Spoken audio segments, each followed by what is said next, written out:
નમસ્કાર વિદ્યાર્થી મિત્રો, પૂર્વા ક્લાસીસ ચેનલમાં તમારું હાર્દિક સ્વાગત છે. આજે જોઈએ ધોરણ 7 વિષય અંગ્રેજી, યુનિટ બીજો છે a ship can walk. Any activity 1, read the following rhyme, sing and enjoy it. નીચેની રાઇમ વાંચો અને માણો. ડોગ બોલે છે, I am smelling. I am smelling. Look at me. Can you smell as I do? Rabbit say. Rabbit બોલે છે, No, I can't. No, I can't. Frog say, I am hopping. I am hopping. Look at me. Can you hop as I do? Bat says, No, I can't. No, I can't. Ant say, I am biting. I am biting. Look at me. Can you bite as I do? Snake say, Yes, I can. Yes, I can. Activity 2. નીચેના શબ્દોને શબ્દકોશના ક્રમમાં લખો. શબ્દકોશના ક્રમમાં ગોઠવવાના છે નીચેના શબ્દોને ABCD પ્રમાણે. Arrange the following words in dictionary order. બાળમિત્રો, જે આ શબ્દો આપેલા છે એ શબ્દોને તમારે ABCDના ક્રમમાં ગોઠવવાના છે. એ તમે જાતે પણ કરી શકો. શબ્દ વાંચી લઈએ. Rabbit, elephant, frog, bat, crocodile, snake, ant, tiger, buffalo, goat, sheep, donkey, horse, lion and dog. Activity 3A. તમે જે ક્રિયા કરી શકો છો તે નીચેના ઉદાહરણ પ્રમાણે લખો અને બોલો.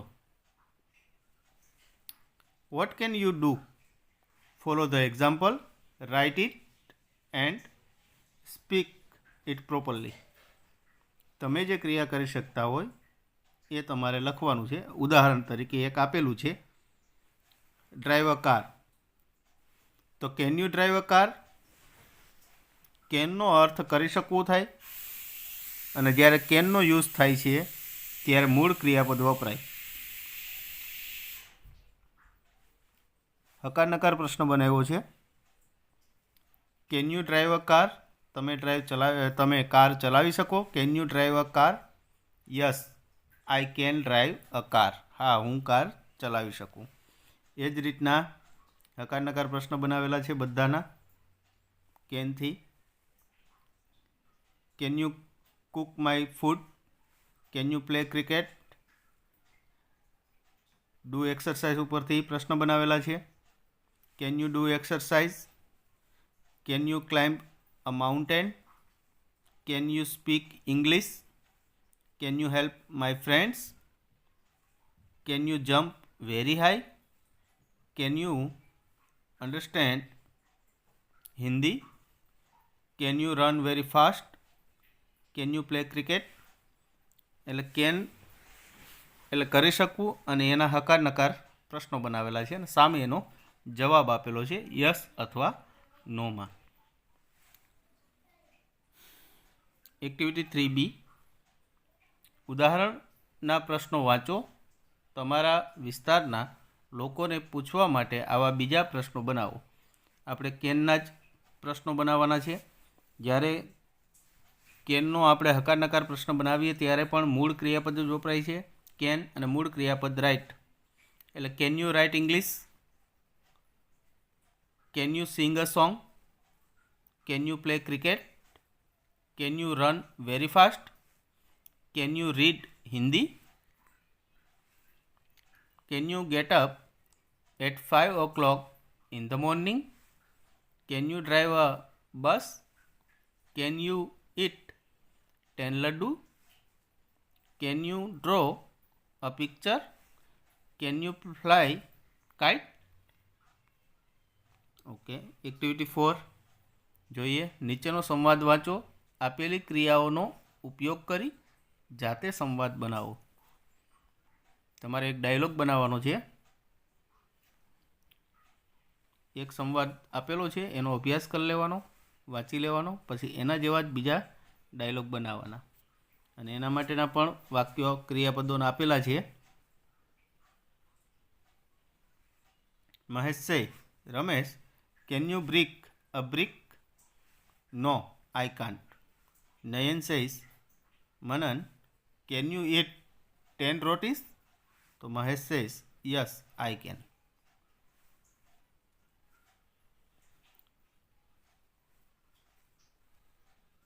Can you write Urdu? Hetvi says, no, I can't. Ram says, can you make tea? Raj says, yes, I can.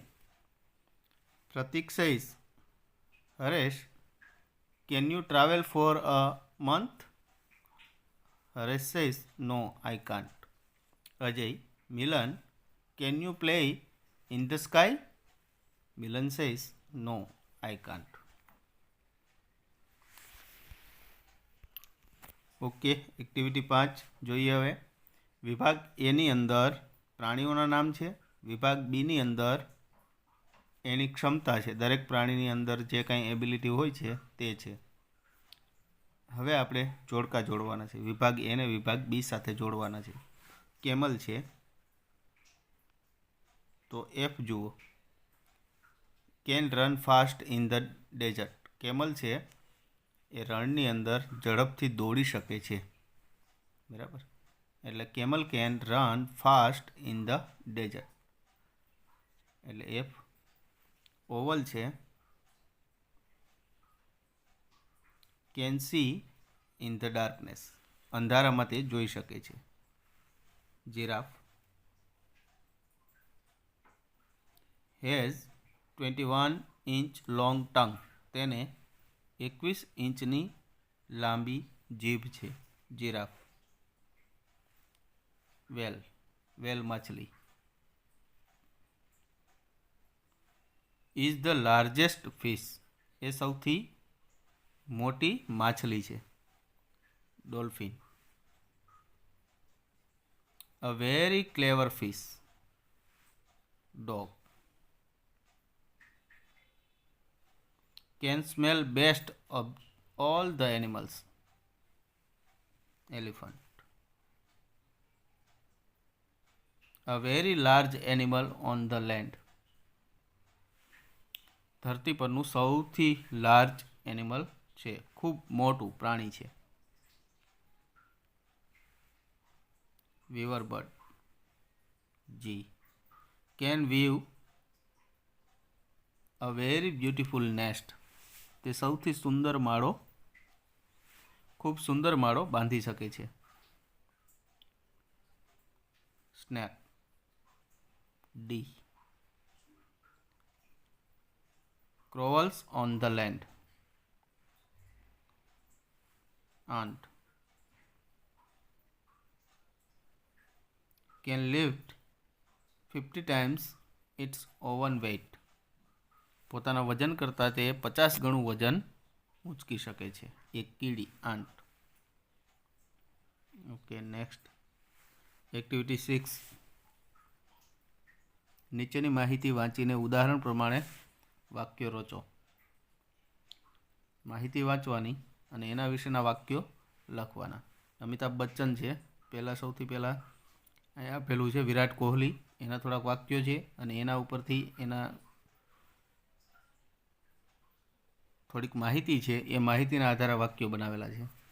Amitabh Bachchan છે એની માહિતી છે કે બોલિવૂડ એક્ટર છે, સ્ટાર ઓફ ધ મિલેનિયમ છે, એન્કર ઓફ ધ કેબીસી. તમને ખ્યાલ છે અત્યારે કેબીસી ચાલુ છે અને એની અંદર એન્કરિંગ તરીકે અમિતાભ બચ્ચન કરી રહ્યા છે. Amitabh Bachchan is a Bollywood actor. હવે એનું આપણે અમિતાભ બચ્ચન વાલે વખતે નહીં લખીએ, પરંતુ એનું સર્વનામ વાપરશું. અમિતાભ બચ્ચન મેલ છે તો એનું સર્વનામ આવે he. He is star of the millennium. He is an anchor of the KBC. Sardar Patel, એની વિગત આપેલી છે થોડીક. The iron man of India, the first deputy prime minister of India અને freedom fighter of India.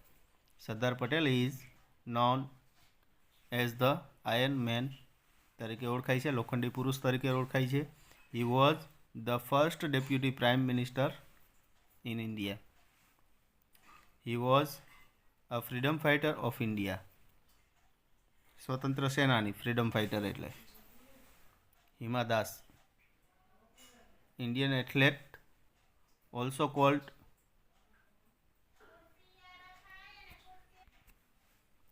Hima દાસની વિગત આપેલી છે. Indian athlete also called Dhing express, hold the record of 400 metres in running. તો એના વિશેના વાક્યો છે. હિમા દાસ ફિમેલ છે તો એકવાર એનું નામ, પછીના બીજા બંને વાક્યોમાં એનું સર્વનામ વાપરશું. સી એનું સર્વનામ થાય. આગળ જોઈએ એક્ટિવિટી 7. એની અંદર ચિત્રના આધારે તમારા મિત્રને વાર્તા કહો અને 7-8 વાક્યો એના વિશે લખવાના છે. તો આ કાગડાની એક વાર્તા છે, એ તમે વાંચી શકો છો ચિત્રોના આધારે. તરસ્યો કાગડો જે ગુજરાતીમાં આવે છે.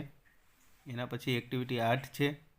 કોલમ એમાં આપેલા અભિવાદનોને કોલમ બીમાં આપેલા પ્રતિભાવો સાથે જોડવાના છે. એ અને બી. Nice meet you. બધા શબ્દો વાંચી જઈએ પહેલાં. Can I take your pen? How are you? Thank you. Sorry. તો એના સામેના પ્રતિભાવો જે આપેલા છે, you are welcome, I am fine, nice to meet you too, અને ઇટ્સ ઓકે, અને યસ યુ કેન. તો એના જોડકા આપેલા છે, એ જોડી લેજો ને પછી પાછું ફરીથી વાંચવાનો પ્રયત્ન કરજો. બોક્સમાંના શબ્દો 6 અલગ અલગ વ્યવસાયો સાથે જોડાયેલા છે. તેમનું નીચેના કોષ્ટકમાં આપેલા વ્યવસાયો મુજબ વર્ગીકરણ કરો. વ્યવસાય એટલે ઓક્યુપેશન્સ. ઓક્યુપેશન્સમાં એનું વર્ગીકરણ કરવાનું છે. આ જુઓ, ડેન્ટિસ્ટ એટલે કે એક દાંતના ડૉક્ટર છે. ટેલર દરજી છે. કાર્પેન્ટર સુતાર છે. મેસન કડિયો છે. બાર્બર વાળંદ છે. અને ઇલેક્ટ્રિશિયન છે. તો એના જે શબ્દો છે એ અહીં આપેલા છે. એ શબ્દોમાં આપણે એનું વર્ગીકરણ, જેને જે શબ્દ લાગુ પડે છે એ પ્રમાણેનું વર્ગીકરણ કરેલું છે. ઓકે. એના પછી એક્ટિવિટી 9B.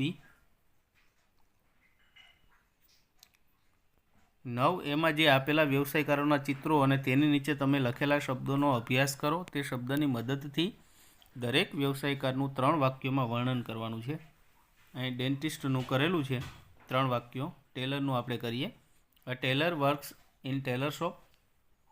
હવે એનું સર્વનામ હી વપરાય એટલે he stitch the clothes. He uses sewing machine. Carpenter, a carpenter makes furniture. He has hammer and saw. He works in house, offices. Mason builds our houses. He uses bricks, cement, etc. Labor help him. Barber છે. તો મિત્રો આ વાક્યો આપેલા છે બધા વ્યવસાયકારોના, તમે જોઈ શકો છો, વાંચી શકો છો. બધા માટે સર્વનામ વાપરેલું છે હી. Activity 10A. આપેલા બોક્સમાંથી સમાનાર્થી શબ્દોની યોગ્ય જોડી પસંદ કરો અને તેમને નીચે આપેલી જગ્યામાં લખો. ઉદાહરણ એક આપેલું છે હિયર્ડ, તો લિસન્ટ. એવી જ રીતના બધા શબ્દો છે. Wonderful, amazing. કોમેડી તો ફની, એનો સમાનાર્થી થાય. લુસન તો અંટી. ઇમિટેટ તો copy. Belly stomach. Exciting very happy. Jungle forest. Joker clown. Surely certainly. Activity 10B. એની અંદર નીચેના શબ્દોને ધ્યાનથી વાંચો અને તેનો અર્થ સમજો અને બાજુમાં આપેલી જગ્યામાં લખો. જોડીમાં કામ કરો. જરૂર પડે ત્યાં તમારા વિષય શિક્ષકને તેનો અર્થ પૂછો. આ શબ્દો આપેલા છે તો એના અર્થ આપેલા છે દરેક શબ્દના, એ તમે જોઈ શકો છો. અહીંયા પણ એમ છે.